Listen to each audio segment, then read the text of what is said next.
morning, good afternoon, good evening. You're walking with Mr. Clay. I am Mr. Clay, and we're walking through the book of Isaiah, Isaiah chapter 6, as you prepare. And we thank God for you, and we thank the Most High for how the Most High is shifting things around to the point of the Most High's will. If anything was to break out, it's because even the I Am have caused it to be so, to accomplish what the I Am has told all the earth through the prophets that were appointed by the I Am. And today, we see these things. We see them on the left and on the right. We see them overseas, where one country doesn't want anyone from the other country to come over because they're mad because they won't bend to their will. This thing was so in other places. Did Solomon make Hiram and the rest of them bend to their will because of their agenda? No. If you was to go into the country, if you go into Israel, as far as back then you would do as Israel do. Or you will respect it and go back to your own lands. The same thing with any other country. If I go into an Islamic country, I will respect the Islamic way. And when I go back to where I am, where I'm free to do whatever, limited but free to do whatever my God tells me to do, then I don't have to pay attention to them. Yes, if I was to go to a pagan country, be careful of their customs. You don't tell people what to do. Only those whose doctrine tells them people's what to do, as far as you have to be like me in order to benefit from me. No, because if you're effeminate, I'm not going to be effeminate. No, don't have to be that way. But the Most High is shifting. The Most High's cup is almost full, and judgment will ensue. You say, why is the Most High so patient toward mankind? Why is he so patient? The Most High has a plan. And that plan is found in the book of Daniel, where there was a small remnant hewn out of a mountain. And they smashed the image on his feet. And it filled the earth. Grind it to powder. No more. No more white supremacy. No more tribalism. No more religious wars and all these other things. No more. But there shall be one law in that day. One law for everyone. One law. And that law is what the Most High has delivered unto the children of Jacob in the mount.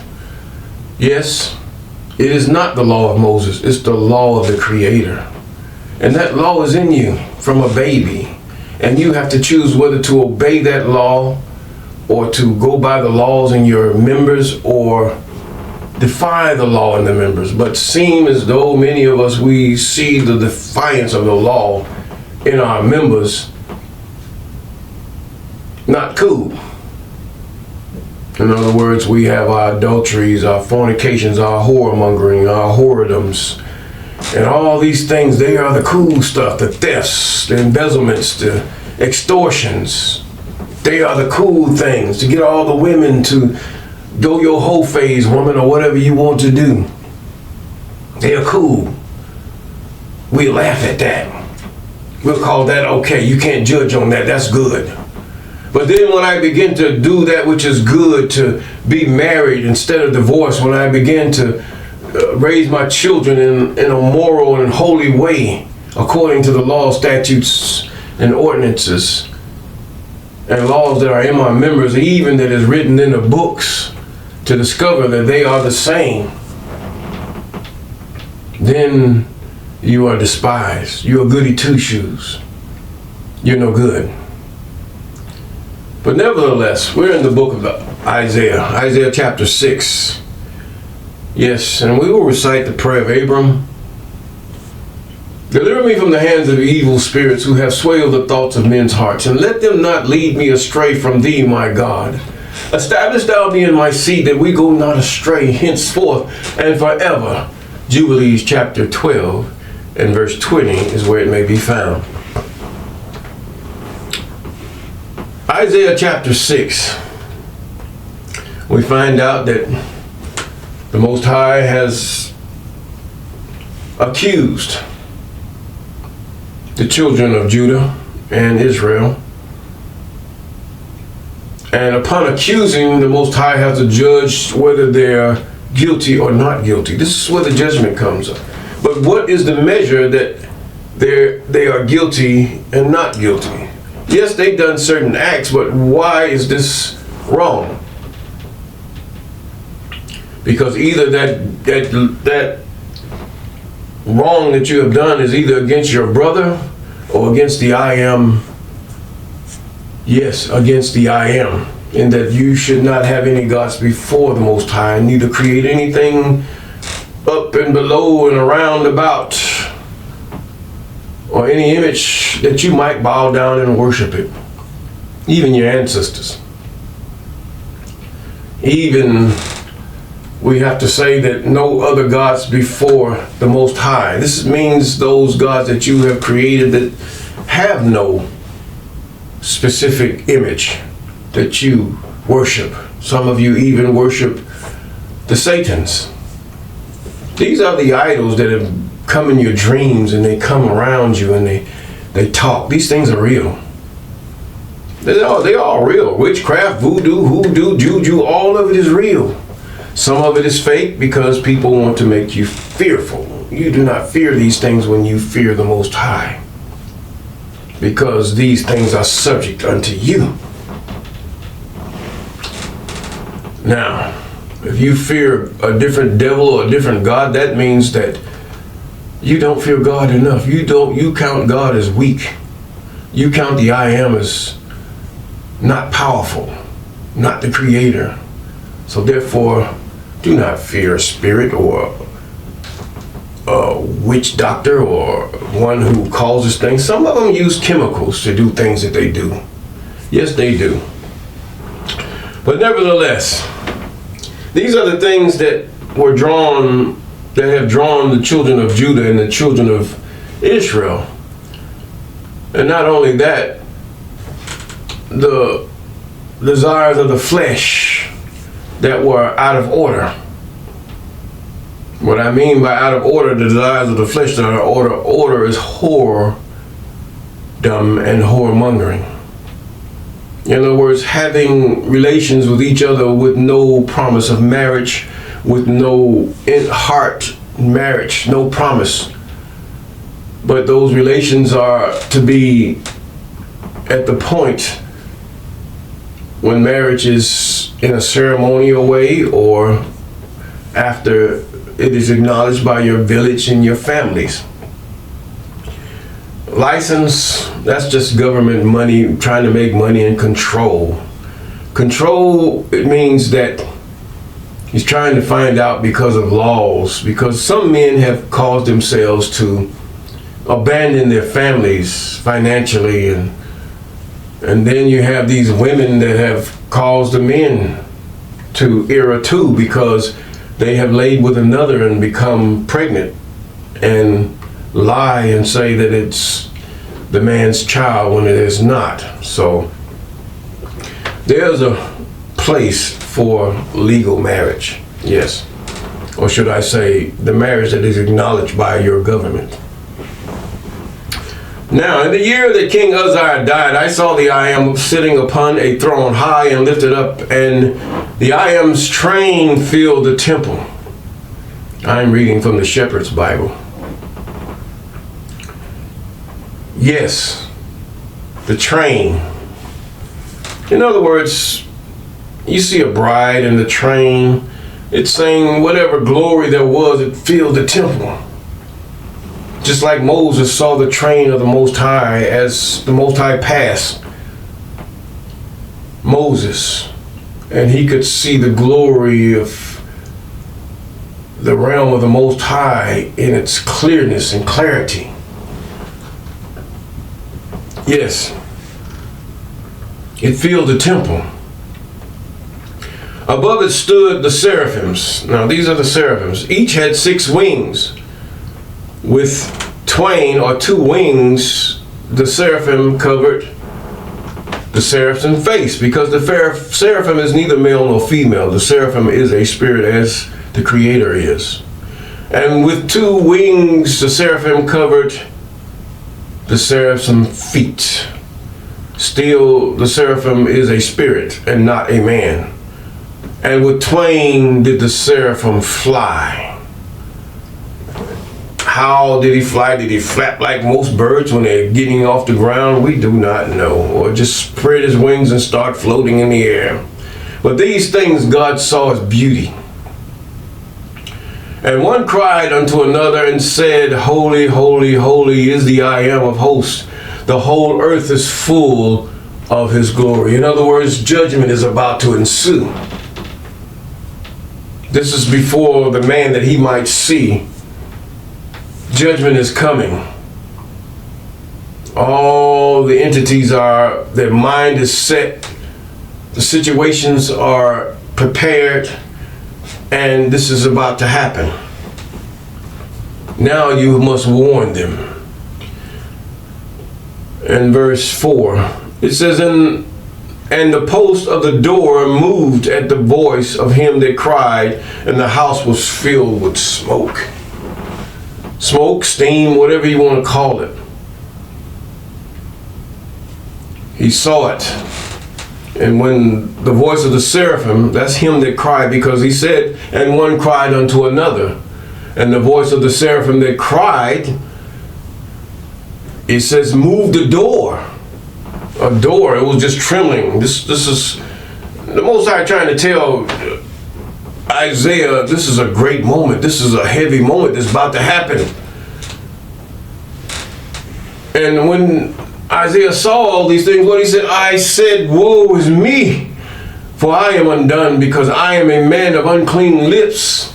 In other words, I've uttered things that I shouldn't have uttered.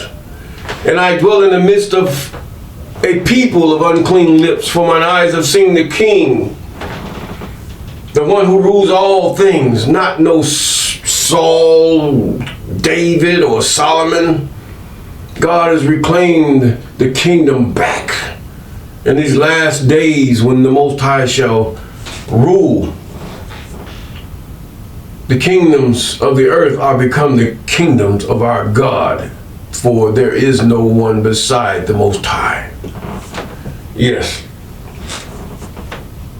The I Am, or should I say, the Creator of hosts.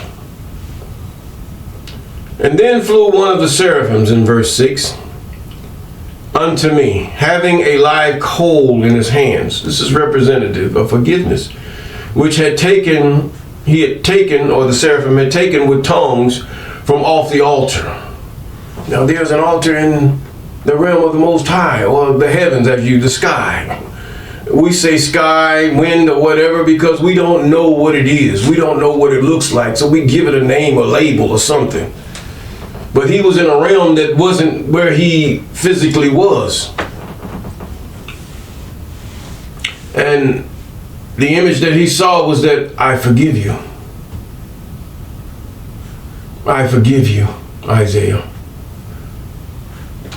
And then once the Most High has done this feat of giving Isaiah this, to show him in symbolic form that I forgive you for your transgressions against the law. You know, that is a good feeling, to know that you're forgiven by the Most High. Not by a man, I'm talking about the Most High. Because you can offend men with you living right.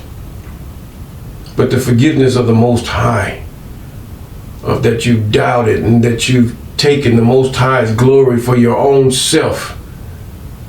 Even as Job saw that he was proud even though he was one who was upright and did everything right according to as he understood the law, statutes, commandments, and ordinance of the Most High. And he says, and thine iniquity is taken away and thy sin is purged. I forgive you. In verse 8, I heard the voice of the I Am saying, whom shall I send? Who will go for us? Then said I, here am I, send me. Who shall go for? Who was he talking to? Who shall go for us? There was only what the prophet saw. Now he's a prophet. Now he knows. What the prophet saw was the seraphims. Who was the Most High talking to? He was talking to seraphims. Who shall go for us? The Most High was talking to all those angels of presence, the messengers of presence, or the spirits of presence that dwelt in the presence of the Most High. They were not his counsel, but sometimes it's good to have an audience to talk to. They didn't counsel the I Am, just like he said, let us make man in our image. Who was he talking to? It wasn't a bunch of demons and devils and should I say, whatever man made up in his mind, your so-called demons or Liliths and all these other crazy names you've given these people. No, he was talking to the first creations, which were spirits that had emanated from the Most High. Now, to perform certain tasks. Yes. This is what the Most High, who the Most High was talking to.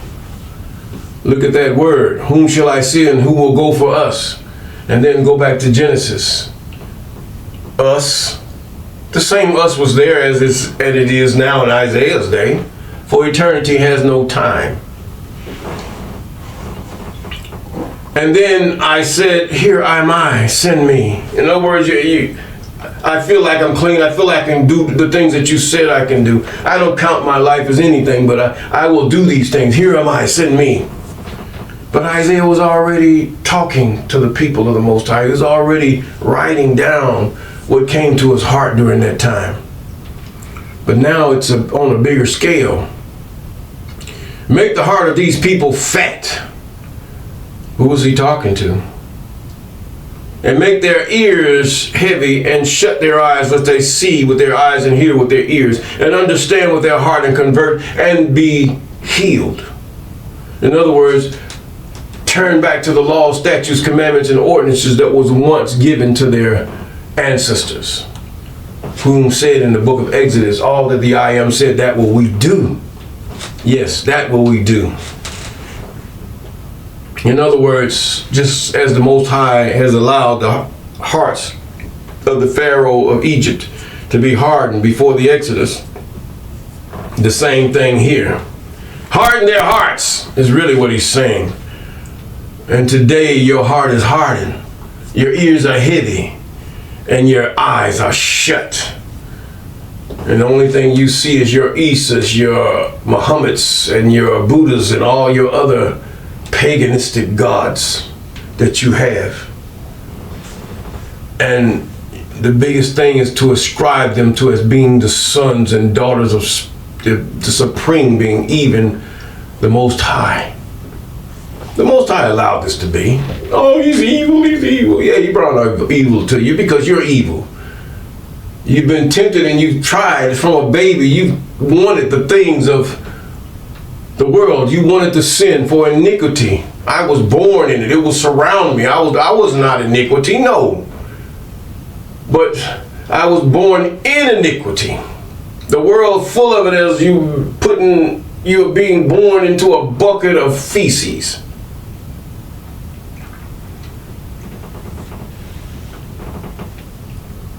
He said, I was born in sin, shapen in iniquity. This is what we are. We were shapen in feces. And that our thoughts, our minds, we can't see. We were blind, we were heavy. And once those of you who know come out of those things, you see where you come from. You're not going to be as a dog who eats his own vomit, or a pig. You can put him up and dress him up, but he's going to go back to his own slop. Yes. And he says and hear with their ears and understand with their heart and convert and be healed. Then I said, oh, I am, how long? And he answered, until the cities be wasted without inhabitants, and the houses without man, and the land utterly be desolate. In other words, before there was a choice, now you're going to see these things and you're going to repent, but I'm going to make your heart hard. Because the fact is, you're repenting out of your fear. You don't mean these things. Only when these things pass that you're about to suffer will you repent.